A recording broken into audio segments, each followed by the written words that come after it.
Қайырлы күн, білім алушылар. Сабақты бастауға дайындығымыз қалай? Барлық оқу құралдарымыз түгел ме? Олай болса, онлайн сабағымызды бастайық. Бізге сендерден көптеген сұрақтар келіпті. Сол сұрақтардың жауабын бірге табайық. Алидің сұрағы: қазір қандай мезгіл? Және жауабын 3 тілде атаңдар. Дұрыс, қазір көктем мезгілі. Көктем, весна, спринг. Көктемде қандай мерекені тойлаймыз? Иә, Наурыз мерекесі. Бүгінгі біздің сабағымыздың тақырыбы ұлттық тағамдар туралы болмақ. Мақсатымыз мәтінде не туралы айтылған? Негізгі ойды анықтау, сөздегі дыбыс түрлерін ажырату және талапқа сай көркем жазу. Мерейдің сұрағы: қандай ұлттық тағамдарды білесіңдер? Қазақтың ұлттық тағамдарына ет, қазы-қарта, жал-жая, наурыз көже, шұбат, қымыз, құрт жатады. Наурыз мерекесінде әр шаңырақта осылай дастархан жайылып тойланады. Мирастың сұрағы: наурыз көже қалай жасалады? Бұның жауабын бірінші жаттығудан іздейік. Менімен бірге қайталайық. Наурыз көже. Наурыз жыл басы. Наурыз тойының мақсаты халыққа молшылық тілеу. Сол үшін қазан-қазан наурыз көже жасайды. Наурыз көже әр түрлі дәннен жасалады. Оған бидай, тары, қамыр, су, ет, тұз, сүт сияқты 7 дәм салынады. Наурыз көжеге арнап ет қазы сақталады. Көжеге құрт езіп, уызды да қосады. Енді менің сұрақтарыма жауап беріп көріңіздер. Мәтін не туралы? Ет немесе наурыз көже? Белгіні қоямыз. Дұрыс, наурыз көже. Наурыз көжеге неше дәм салынады? 6 немесе 7? Иә, 7 дәм салынады. Егер сендер де мәтінді түсініп оқысаңдар, бұл сұрақтардың жауабын табу оңай. Керемет!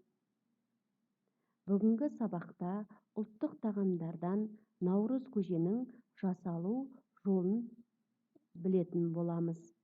Ең алдымен қазанға су қойылады. Судың тапсырмасын орындайық. Дыбыстар нешеге бөлінеді? Дыбыстар 2-ге бөлінеді. Дауысты және дауыссыз. Жауабың менікімен сәйкес келді ме? Өзіңді өзің бағала. Дауысты дыбыстар дегеніміз не? Өкпеден шыққан ауа ешқандай кедергіге ұшырамайды, созып айтуға келеді. Егер дұрыс болса, қосу белгісін қойып отыр.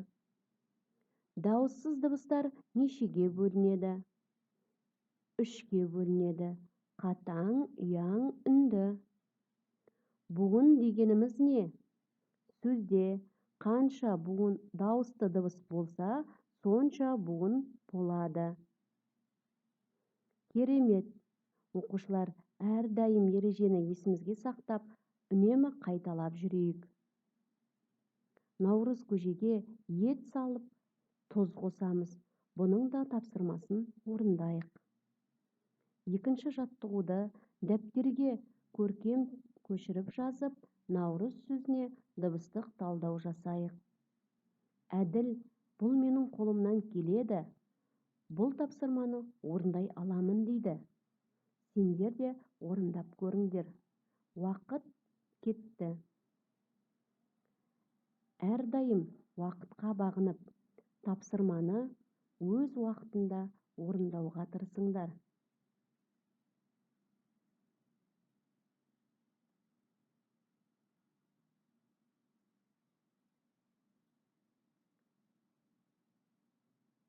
Тапсырманы орындап болсақ, енді тексерейік. Наурыз сөзінде 6 әріп, 6 дыбыс, 2 буын бар. Н үнді дауыссыз дыбыс, А жуан дауысты дыбыс, У үнді дауыссыз дыбыс, Р үнді дауыссыз дыбыс, жуан дауысты дыбыс, З ұяң дауыссыз дыбыс. Дыбыстық талдаудың жолын үнемі есімізде сақтайық. Керемет! Наурыз көжеге тары мен бидай қосайық. Тапсырмасы: өлеңді суреттер арқылы жаттап ал. Менімен бірге қайталайық. Наурыз келді, тойлаймыз, шаттанамыз, ойнаймыз. Дастархан үсті сәнді екен, наурыз көже дәмді екен. Тағы бір рет айтып көрейік. Наурыз келді, тойлаймыз, шаттанамыз, ойнаймыз. Дастархан үсті сәнді екен, наурыз көже дәмді екен. Енді суреттерді есіңе сақтап, өзің айтып көр. Наурыз көжеге айран қосып, құртты езіп саламыз. Наурыз көжеміз дайын, сендер наурыз көже жасаудың жолын үйрендіңдер. Енді бүгінгі сабағымызда не үйрендік, не білдік, мақсатымызға жете алдық па? Оны білу үшін бізге бейнероликтер арқылы немесе фотосуреттермен кері байланыс жасаңыздар. Бүгінгі сабағымыз аяқталды. Назарларыңызға рахмет. Сау болыңыздар. Білімдеріңіз жемісті болсын.